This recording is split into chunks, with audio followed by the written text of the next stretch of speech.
My name is Adedamola Olaore, and we have a very interesting session today. Looking forward to what it's going to turn out to be. This is the Organ House Concert and Seminar Series, where we invite scholars and students, musicologists, even musical enthusiasts to come and join with us. And let's have a robust discussion on very topical issues.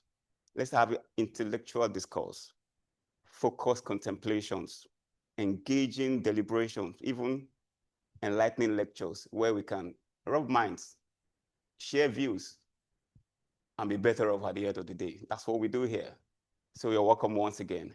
We're looking forward to having a very interesting, distinguished scholar on the program today. I'm sure you're already waiting for him. And I believe he's already waiting to also dish out the substance for us today. Today, I want to introduce to us Dr. Albert Oluwole Uzodinma Authority.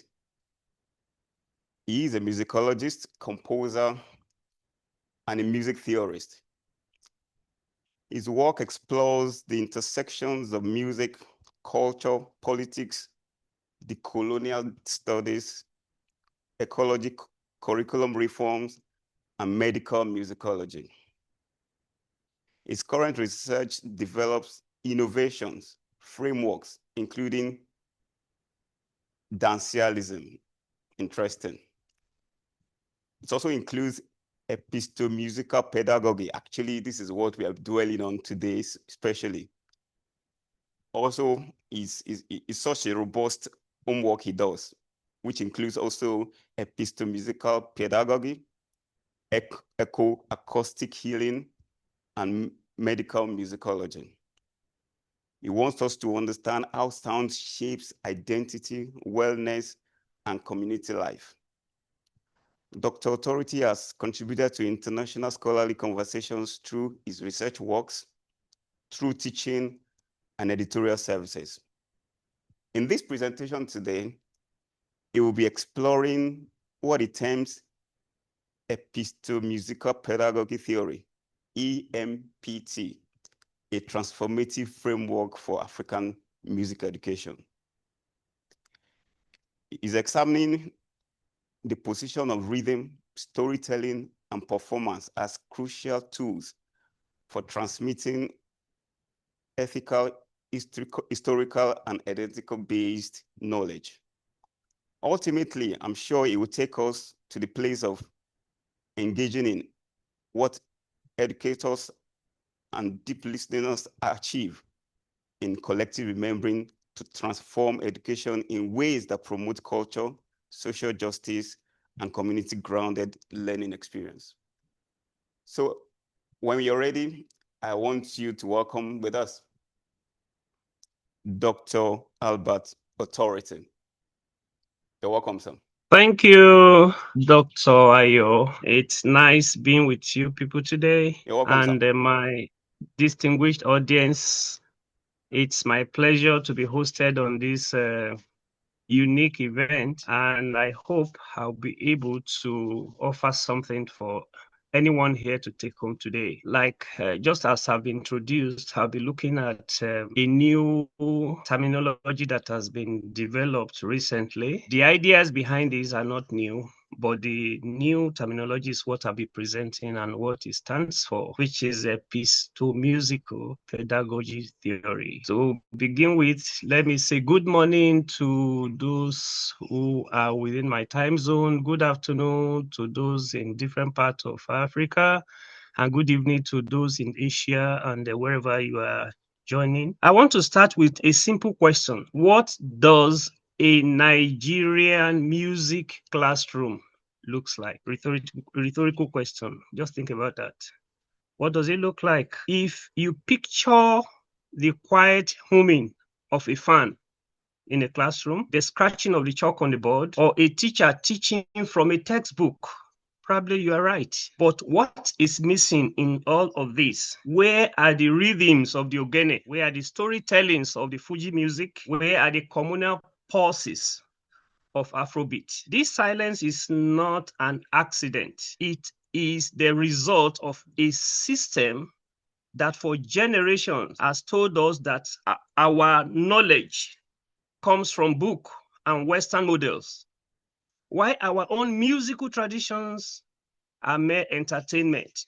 Sad enough, outside of the classroom. Today, I'm here to present a framework that challenges this silence, and I describe it as epistemic silence. I call it the theory today, Episto-Musical Pedagogy Theory. In simple terms, it's the idea that music is not just sound, it is knowledge itself, and it is time we let it teach us. So let's look at the problem. What is the problem we're addressing today? What is the problem that Episto-Musical Pedagogy Theory is addressing? It is the problem of curricular coloniality, the cultural bomb that exists in every classroom, the silent classroom. To understand this theory, we need to understand the problem. What scholars like, and most of you will be familiar with Tiango, NW, we refer to this particular problem as cultural bomb. This is the idea that colonial education wasn't just about changing what we learn. It was about destroying our own belief in our own knowledge system. The goal was to make us see our own history, our languages, and our own music as inferior. The evidence is in our curricula. For instance, in Nigeria, those in the academia, the CCMAs allocate about 70% of the content to Western models. Our own indigenous knowledge, including our incredibly rich musical tradition, is pushed to the margin. The message in this is very clear. And the same message is being sent to our students, a very devastating message. And what is the message? Your heritage is not academic. Your culture is not a rigorous knowledge. This is what some scholars refer to epistemic violence, a violence against ways of knowing. We are teaching our children to be strangers in their own cultural soundscape. So what is the solution to this problem of epistemic violence, of cultural bomb? It is not fighting the bomb with a bigger bomb. We don't have to do that. All we need to do is we fight to reclaim and reposition what is ours using our own musical traditions. So we should begin to see music, African music in particular, as knowledge itself, rather than a subject to be dissected. There's an adage that to know the character of a prince, study the kind of music he listens to. That means by understanding the music a prince listens to, you can tell about the character. So the knowledge, the curriculum is in the music about the prince. Applying that to a general approach to the topic today, for us to really get our cultural heritage sustained, fortified, reimagined, we need to begin to look away from some of those Western paradigms that have the embedded colonial legacies in them. This is the heart of the Episto-Musical Pedagogy Theory. It proposes a radical shift that affirms music as a sovereign epistemological system, a valid and sophisticated way of knowing the world around us. It builds on three core elements, which are not just artistic expressions, but foundational pedagogical tools. 1, rhythm. 2, narrative. 3, performance. Rhythm isn't just for dancing. In the context of Episto-Musical Pedagogy Theory, rhythm teaches us about timing, coordination, and how to be in sync with our community. It's a lesson in physics, in mathematics, and social studies, and so on. The second core element, narrative. Our music is full of stories, history lessons, moral instructions, ancestral wisdom passed down through songs, in ballads, and so on. This is our living, breathing library. It has been in existence long before what we call e-library today. The African music, it's a library of its own, where cultural heritage, traditions, memories are stored. So it is a breathing and living library, not just e-library. Performance. Performance is not just a show in the context of Episto-Musical Pedagogy Theory. It is where knowledge is embodied.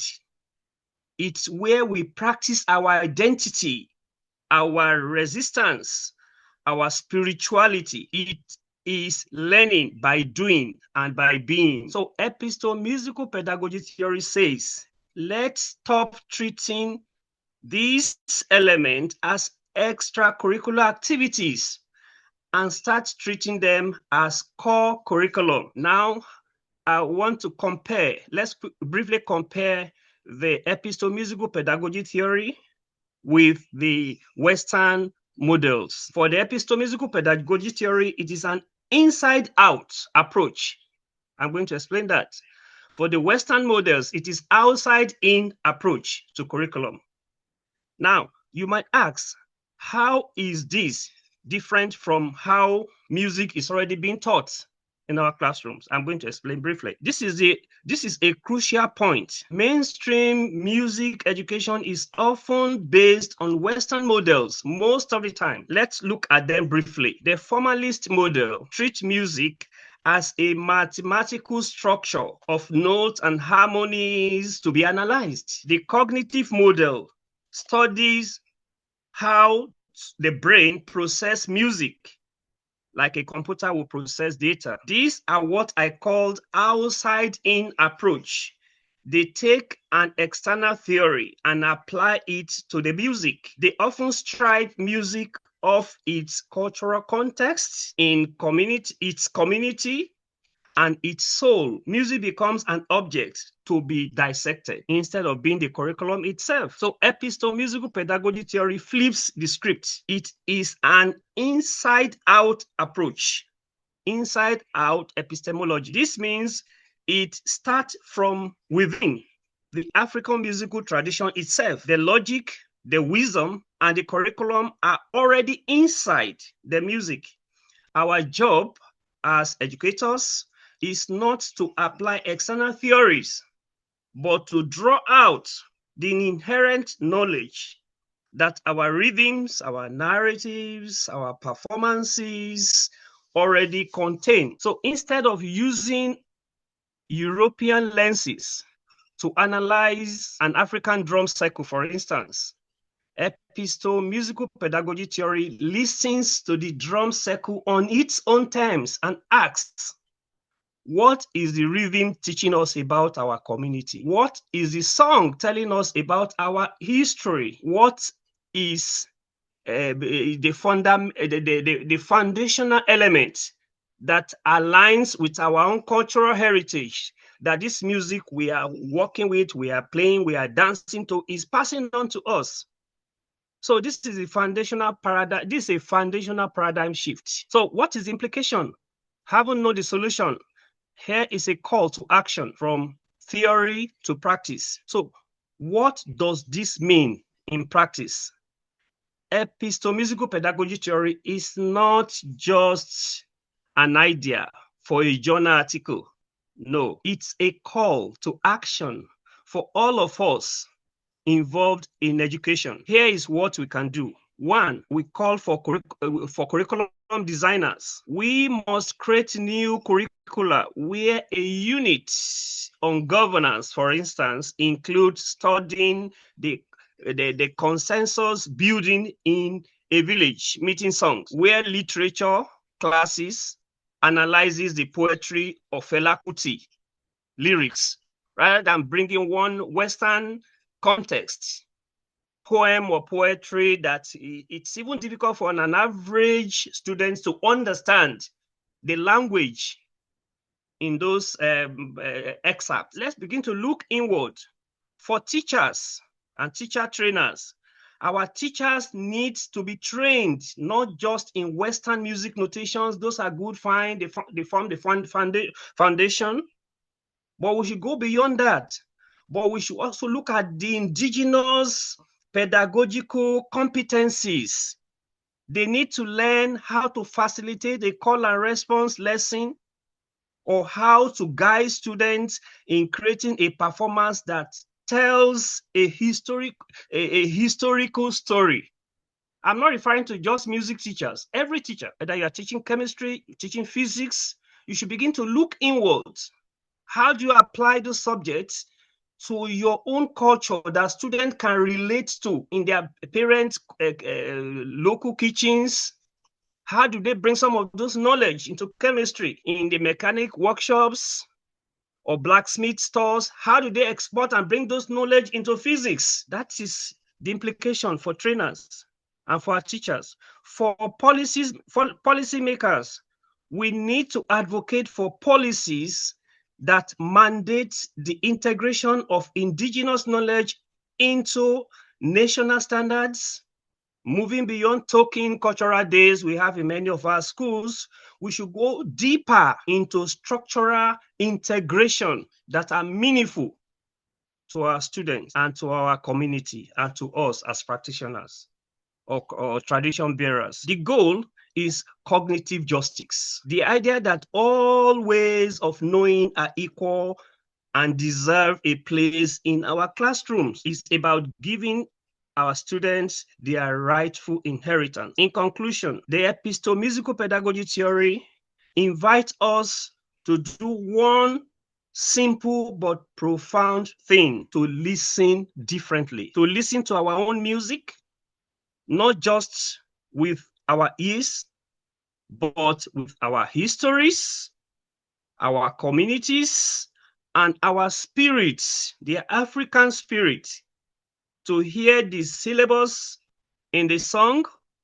the lesson in the rhythm, and the liberation in the performance. This is more than just reforming education. It is about healing. It's about reclaiming our identity. It's about ensuring that the heartbeat of Africa is not silent, forgotten rhythm in our classrooms, but the very pulse of learning itself. So this is what I've brought to you today. To some of you that are students, undergraduates, and my colleagues in the field who are practitioners and freelancers, it's high time we begin to prioritize and value what we have. In scriptural parlance, for those who are Christians here, Paul the Apostle said, I magnify my office. What is Africa magnifying? Our children out in the diaspora don't want to associate with where they come from. Most of them, they deny their heritage because we have so much brainwashed them that the standard for living, the standard for speaking, the standard for doing XYZ must come from the West.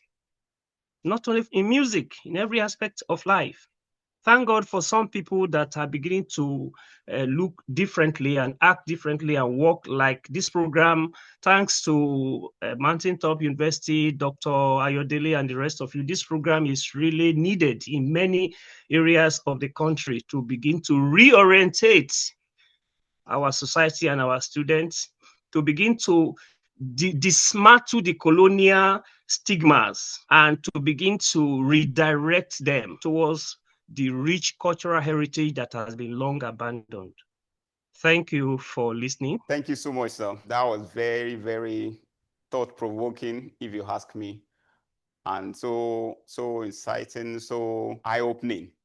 Thank you very much for some thorough homework, sir. Welcome. From what you just exposed to us, it's because the narrative around this has been on for a while. Our earlier educators, our earlier scholars, is it that they didn't see from this point of view what is taking us so long to embrace this kind of approach to our education in school? Okay, is that a question to me? Yes, sir. I'm just trying to engage your Yes, good. It's a good question. I must admit, it's not that they are not doing something. They are doing. We only need there's a generational gap from the generation of Mekin Zewi, for instance. He's a scholar and is an advocate of Africanism.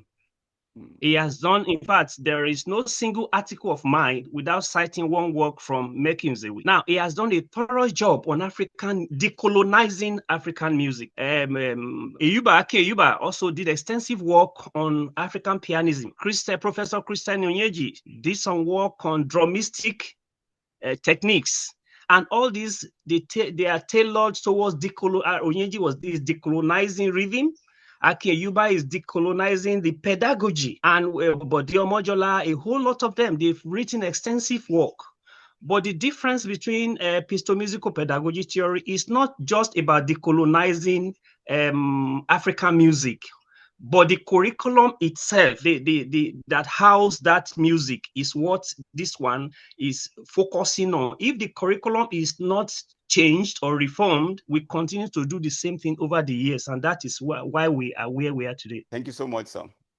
One more point on this from me, or maybe among others. You mentioned that some of our students, our young children now studying, have been indoctrinated into the Western patterns. Too late for us to come with this now. Haven't had them grow in the Western pattern, the language they speak, the social media they engage with, even their friends. Some of them are not even speaking the local language with their parents anymore.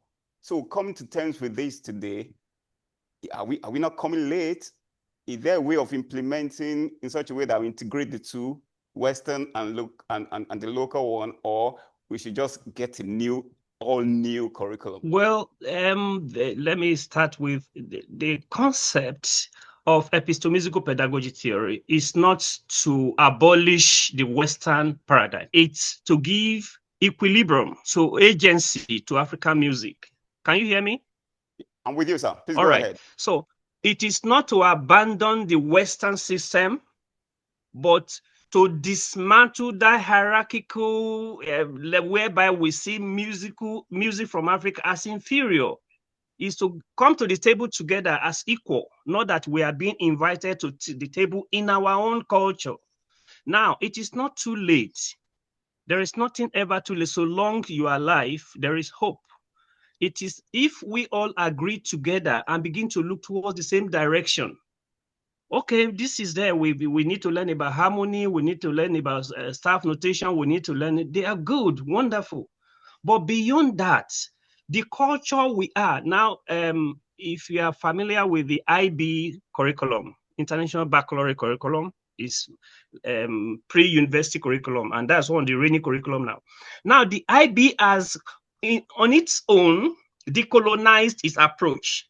Before, they will select the music from Asia, the world view, music for XYZ, but now the IB has broadened up that you need to contextualize the tradition, conceptual understanding of the culture. So if I'm teaching in Cote d'Ivoire, for instance, I need to go deep into the music that exists in that culture, bring it to the surface for the student to study as part of their delivery and submission for IB. That's what I'm talking about. We can't be in Ijebu land and our kids don't understand the basic Egba music, the traditional music there. They only hear it in traditions, occasions, but bring it into the classroom for them to understand this is what we are, this is where we are, this is where we are coming from. So to answer your question, it is not too late, but we need to start talking. We need to keep talking. And also, we are not to dismantle the Western paradigm, but we need to create a kind of equilibrium, balance things up. And we need to begin to redirect our kids from our homes, from teachers in the classroom. We need to begin to redirect them. This is your roots, and to see how rich our tradition is in Africa. Thank you so much, sir. I really appreciate that. I'm just thinking aloud. What would your typical classroom setting be from this point of view? When we're bringing a very tricky question. Now, to also be balanced, my typical classroom depends on the context. For instance, from African origin, if I am in India, I am not going to insist or bring music from Africa into India as a curriculum reformer. I'm going to look down into the Indian raga, the South Indian, whatever music that exists in that culture. I've happened to work there before to teach there. So we look into their music and begin to bring it out from those whatever traditions and cultures that begin to enrich and empower the kids, the students, because we're looking at global citizenship. I might be an African, but wherever I find myself, I look at the culture of the land. That is what this theory is all about. It's only taking a reference, a focus on African music. Beautiful. I really So appreciate my that. typical my typical classroom is a classroom whereby either you are from UK, you are from US, you are from wherever. Bring your own music to my classroom. Let's look at it together. Tell me about yours. I tell you about mine. She tells us about hers. That way we have a kind of balanced understanding, equilibrium across cultures. That's my typical classroom. Thank you so much, Sam. Actually, that was where I was going next, but you've actually answered me. I was going to ask you if this model can be sold to other cultures outside Africa, and that's exactly what you said. Thank you very much, sir. Definitely. I don't know if our friends listening have some other questions for the lecturer today. Could put up your hand so that we can recognize you and ask you to come on. Anyone online? Okay, while we're waiting for them. Okay, Gabby is online. I can see your hands raised. Could you go ahead and ask your question or make your comment? Gabby, okay, you're muted, sir. You're muted, sir. Could you unmute yourself? Could you please unmute yourself? Okay. I think I'm on mute. Can you hear me? Okay, now we can hear you now. We can hear you now. Please go ahead. Okay, Dr. Authority, thank you very much for the beautiful presentation. In fact, I have to stay awake just to listen to you present, and it's almost like 6 a.m. here. I kind of like your presentation, and it kind of make me to think and rethink about how we see African music and the direction we are thinking of how we can be able to harness our culture. Like you talked about the classroom, the first question you asked, it kind of got me thinking because you said, what do you think about, your classrooms? Is it teacher teaching, the fans and everything? And that's a very thought-provoking thing. But I have a simple questions because you try to situate your argument within the norms of academic discourse. And now, since we're having faith-based university, for example, like a Top University, which is enshrined within the philosophy of its founder, Dr. Olukoya, for example, and those like we will look at Calvinist and Lutheran movements, all their ideas also fall within their music and they create their own musical culture. And we cannot take away musical culture from within the church because church itself have its own culture and that become part of their own musical culture. I'm just trying to look at it in terms of faith-based university. How can we integrate this concept we are talking about by asking us to integrate and give, like you put it, equilibrium within our conceptualization of African music, giving it equal balance with Western music? I'm just wondering, how do you think faith-based university will be able to handle this approach? Yes, thank you, Dr. Gabi, for putting me on the spot. It's nice speaking with you. If you have actually captured most of the things I was going to say, the concept of Episto-Musical Pedagogy Theory, it's like one method fits all. If you are coming from Africa, you apply to your system, give agency to your culture within its own context. You are coming from Asia, wherever you are coming from, it speaks for you. It's a universal attorney that will speak for you, where irrespective of culture or tribe. Now, the faith-based system have their own culture. The Episto-Musical Pedagogy Theory gives you a leadway to express your culture. Somebody might tell you this is a university and we have a standard, though it's a religious tilted organization, but then we need to do the Episto-Musical Pedagogy Theory welcomes your culture to express itself within its own context. Now in MFM, they have their musical cultures, musical practices. There are some things they wouldn't do in their churches, which either by written or unwritten is already embedded in them. Episto-Musical Pedagogy Theory gives you a platform to air your view and be heard within your context. So it's quite applicable, irrespective of culture, background, where you're coming from. But I only drew my focus, inspiration from the African context. Thank you very much, sir. I also can see on one hand, although your name is not there, I think this is the name of your phone, Xiaomi phone. Whoever that is, could you go ahead with your question or comment? So my name is Dr. Onoche Ezenibe. Okay, please go ahead, sir. You're welcome, sir. Okay, first of all, let me give an applause to my boss, my friend and my colleague, Dr. Albert. Hello, can you hear me? Please go ahead. Yes, Baba Onoche, go on. Okay, I actually joined late a bit. Hello? Sorry, 1 minute. Okay, go ahead now. Please go ahead. Okay, speaking about the theory of Episto-Musical Pedagogy Theory, you cited about the essence of decolonizing the musical content of Africa. You know, I see it as the issue of our Western dominance. When the Western people came to take over, the African field, not just in music, it really affected so many aspects of life. If you go to other disciplines, you see them in languages, in other aspects of culture, in dance, even in engineering, they all can be found. The dominance of Western style. Now, as if we are waking up from the slumber, to look at how we can begin to integrate our practice and embrace what we owe. Listen to our own music and practice them. You get my point? Then how can these things be reformed?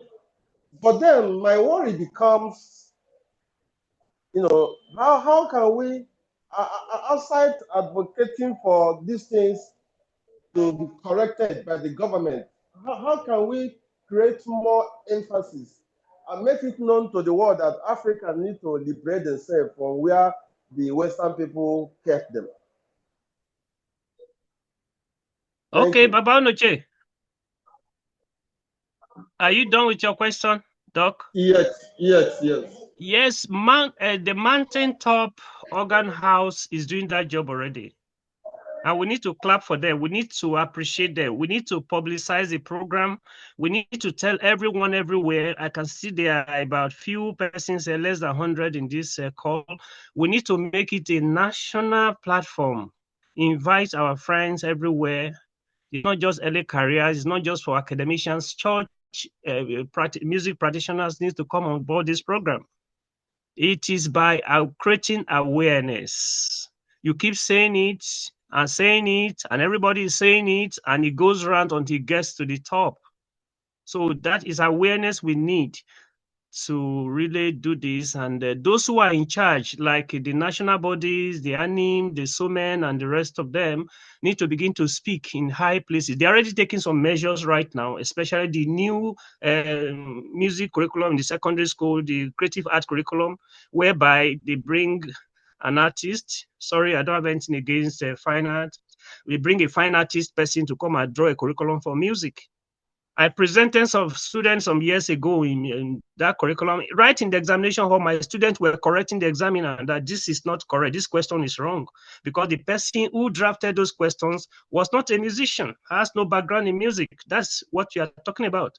So we need that awareness to be created, that the right peg should be placed in the right hole, and things should be done properly. I also saw a question now by Brother Oluleye about we are approaching this from the top instead of from the grassroots. Now we need to start from somewhere. Either you're on top of the tree, you are shouting, or you're in the river, you are shouting. Let's all of us begin to shout and begin to talk until we are heard and things are done. The curriculum has been politicized, like he said. it has been monetized, like you said. Some people will have to collect the contract and pay people who are less experienced to get more money. Those are issues that will be looked at from another angle. But from our little corner, let's begin to talk and create the awareness, sound the trumpet, and make our voice heard. So thank you, Doctor. Appreciate you, sir. Olaore Ganikale, could you please go ahead? You can unmute yourself and speak.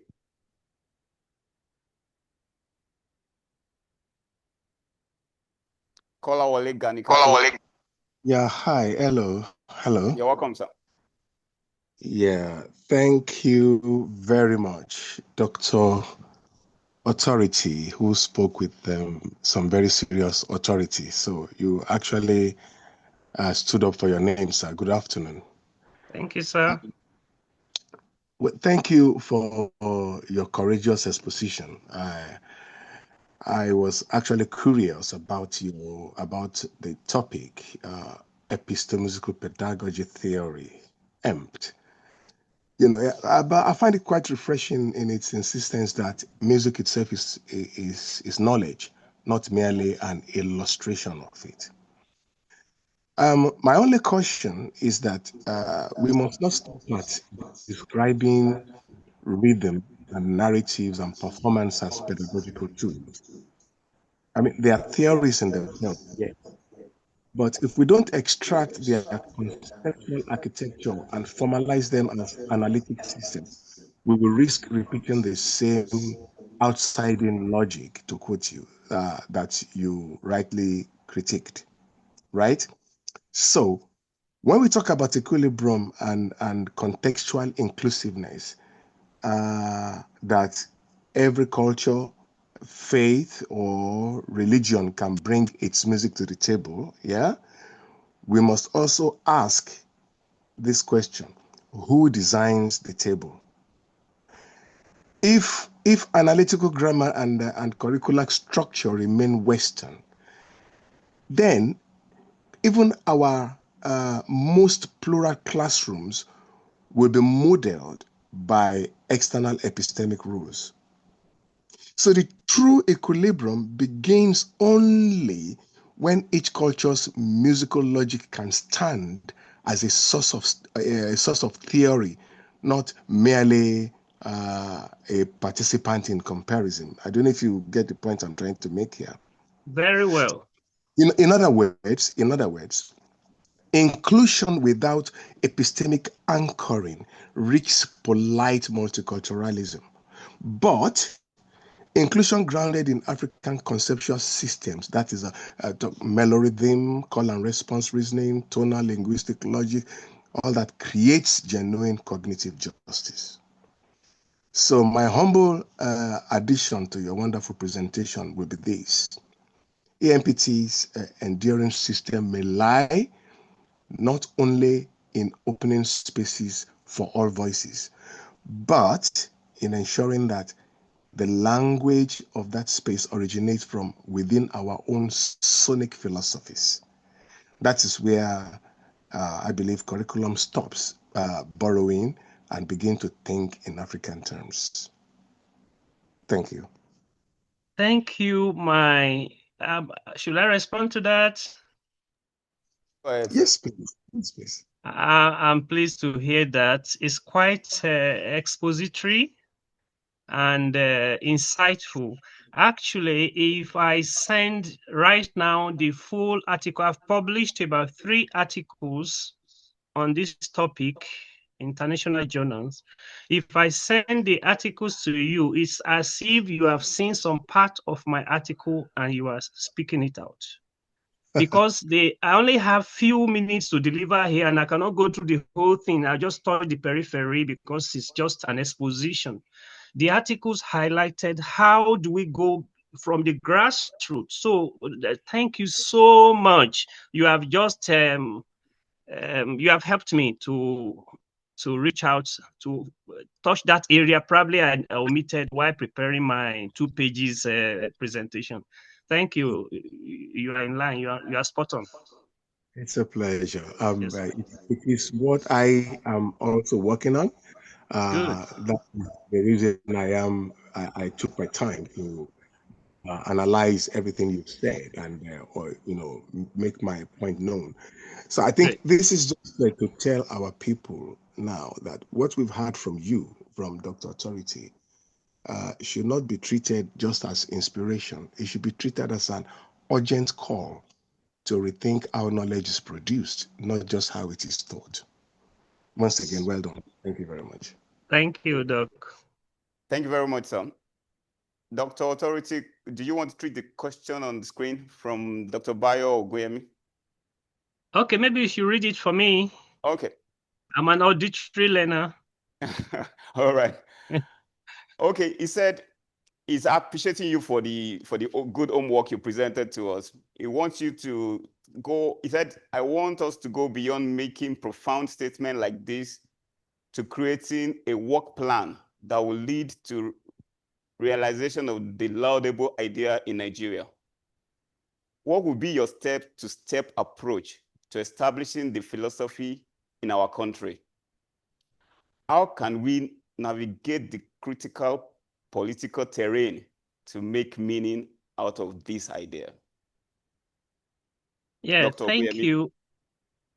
Thank you. I may not claim to have a satisfactory answer to that question, but I will try. Like I said before, I reiterate that the step-by-step approach, my senior colleague that just spoke touched on some areas that I omitted in my presentation. Who designs that table? Who manufactured that? Who set the rules to the table we are called to air our views? And who gives the final verdict at the end of the day? That's the question we should begin to ask ourselves. So I throw the question back to you. Having said this, what is the way forward? We need everybody to come together. I don't have an answer to all the questions, but I only have an idea of the direction or where we should be going. Because if you talk of the political system in Nigeria, who is even the person behind the curriculum design? We have Minister of Education, but are they in charge of the curriculum? Or somebody from a friend of a friend who lobbied their way into the corridor will get the contract and look for some people to just put something together and they stamp it and pass it on to us. And we are shouting and screaming as intellectuals. We don't know the source of these things. So I think we should begin awareness. Like now, we are 25 now in this call.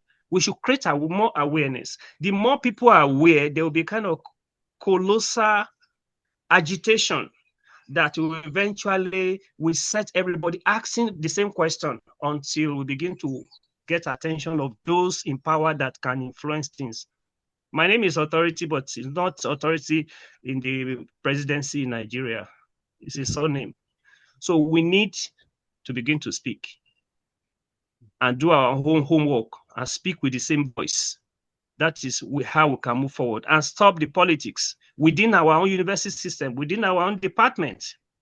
Many music departments across Nigeria, they are department of music and politics. They leave the music, they are fighting who is the next head, who is the next this, and students are suffering. Is that how we're going to solve the problem?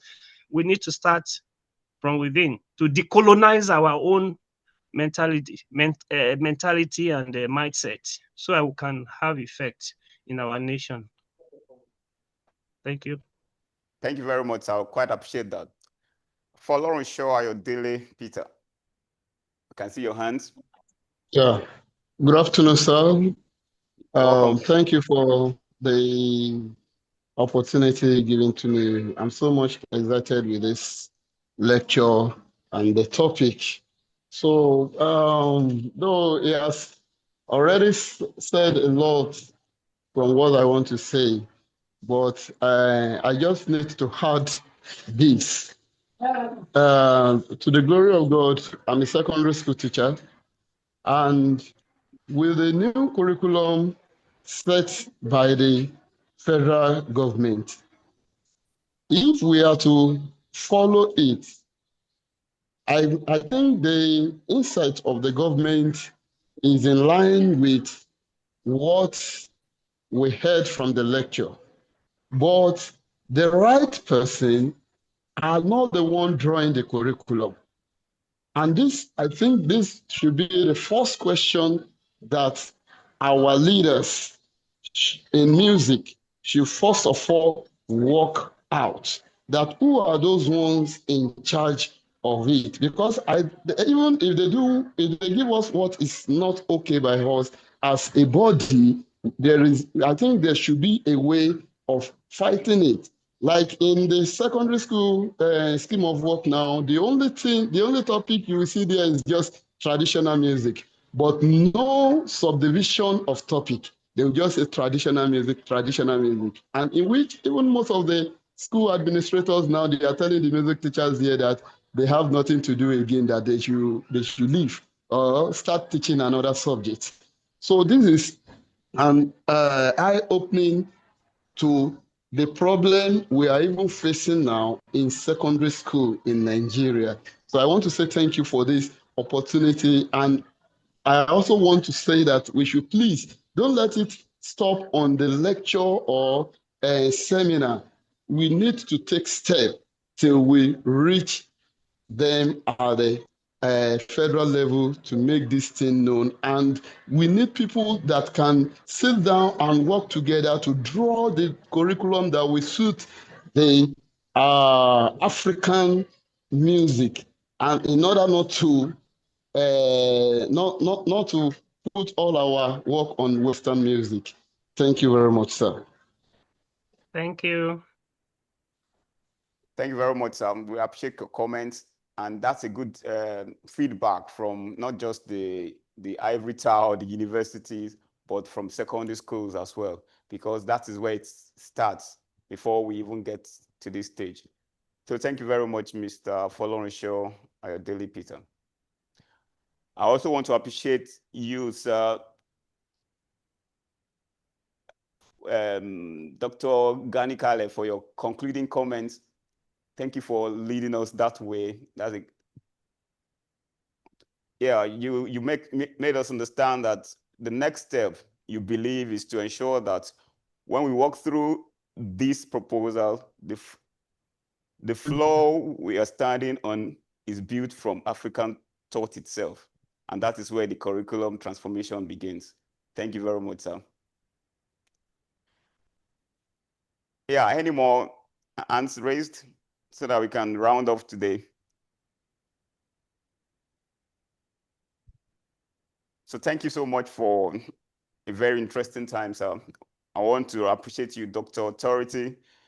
Like someone said, the authority with which you presented it is so contagious, and that's why we are all buying into it. And I hope we'll be able to push it further to implementing effectively. Thank you so much for your insightful and enlightening lecture. Thank you. All right, we also want to appreciate all of our commentators and contributors, Dr. Gabi, Dr. Onochie, Dr. Bayo Guyemi, we appreciate you, Dr. Olaore Ganikale, Mr. Folorunsho Ayodele. Thank you so much for your contribution. Ike now, could you please go ahead? Thank you, my brother. You're welcome, sir. I want to appreciate my friend, my brother, and my colleague, and my former director, Albert Authority. I just want to let him know that I'm here because I saw his name advertised. But beyond being here to support him, I also like to appreciate the way he treated rhythm, storytelling, and performance from the inside out instead of from the outside in popular treatments. So thank you, Albert. We are contemplating what you said, and we'll keep thinking. And as we think, we also find ways to take them to the classroom. The application will eventually encourage others to get involved and begin to appreciate our cultural heritage and see its relevance in our everyday life, not just learning for certification, but learning for living. Thank you very much. Thank you, my doctor and my Oga. Nice hearing your voice. Dr. Olaore, do you have some concluding statement to make? Yeah. Okay, you're welcome. Yes. Am I? Please go ahead. Please go ahead. Okay. Well, Dr. Authority, I just want to say thank you again for this deeply stimulating lecture. And thanks to our colleagues who have voiced the practical realities from the field, especially Dr. Onwengbena, whose works I have read, quite a number in academia. You see, the thing is, what today's dialogue has shown is that the real task before us is structural. It is not just about adding African contents, but it is about reenacting African logic as the foundation of teaching and assessment and policy. So, if you see from the classroom teachers that lament, well, let me call it lament, your call for equilibrium, we can all hear the same play from his voice, which is that our curricula must begin to think in African. So this Episto-Musical Pedagogy gives us a starting framework. And the next stage is to make it a working grammar. That is, one that shapes how we train our teachers, how we design our syllabi, how we evaluate knowledge. So that to me is how theory becomes transformation. Yeah. So I would just have to say this Organ House and MTU team, thank you very much for keeping this space alive. It is very important, and I think it should be nationalized. Really, I think the policymaker should be attending these meetings. That we for all these contributions we make, these conversations, they are not just academic; they are acts of recovery, acts of reclaiming the sonic negligence that colonial education tried to silence. I can also just say, thank you very much. Thank you, everyone. God bless you. MTU platform. Thank you very much. I will really appreciate that from you, sir. Thank you. So there's a certain Chidi also online. Thank you very much for coming. Could you go ahead with your comment or question? Good afternoon, everyone, from my side of life. Dr. Authority, I want to appreciate you for this lecture you just delivered. It's actually it's an eye-opener. I've had the privilege of reading the work, which I believe you shared with me at some time, which I went through.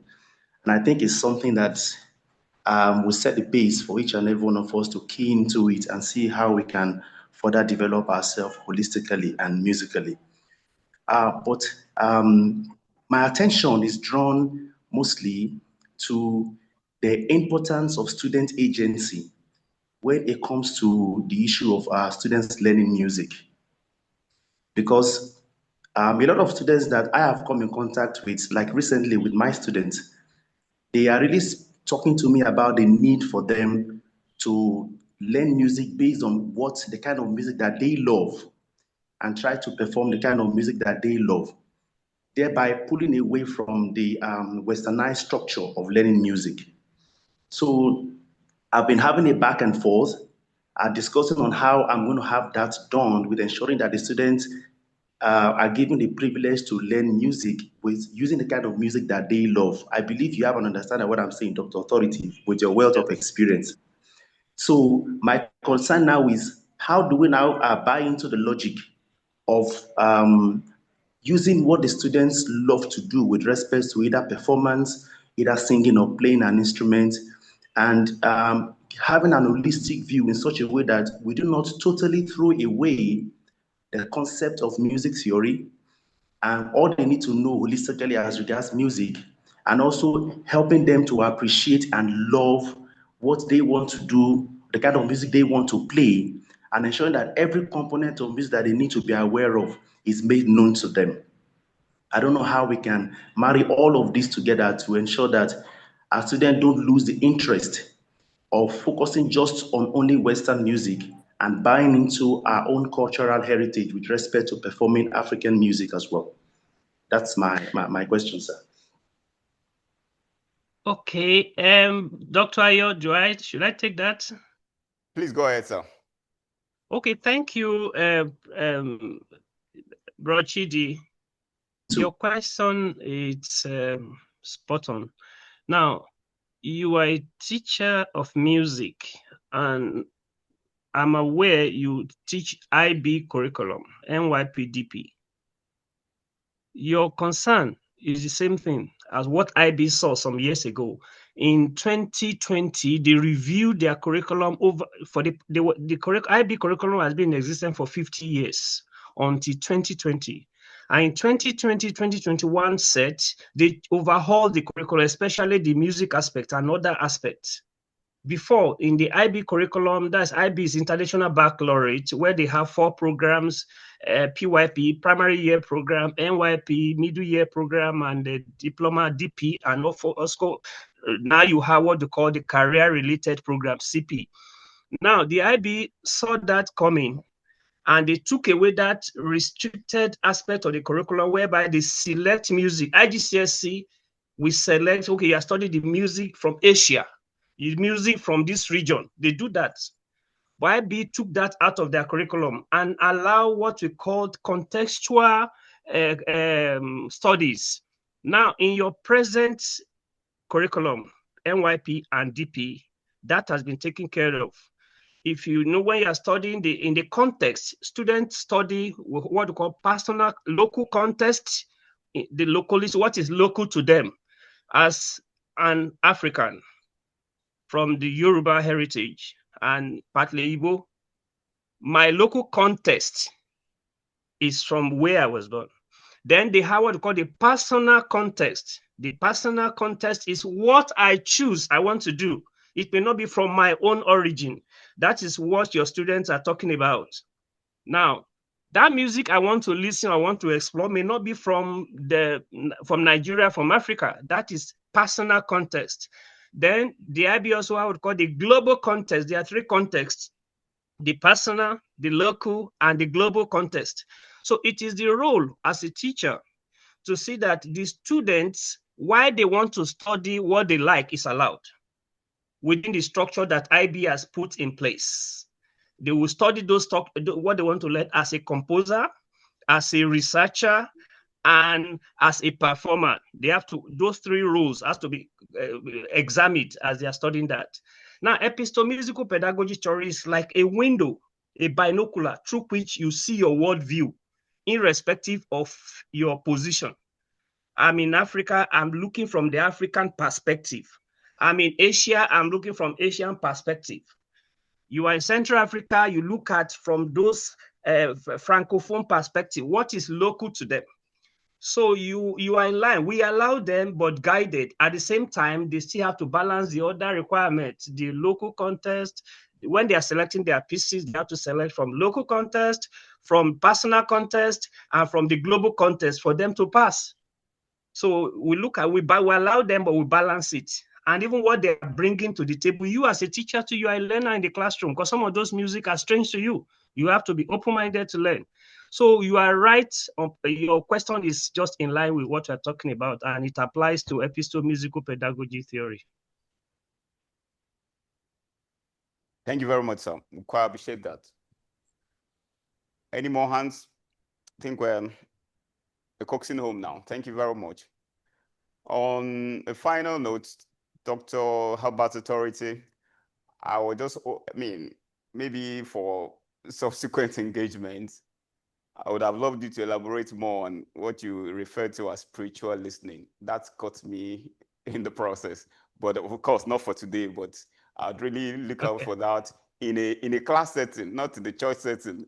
How no problem. we achieve a spiritual listening in class?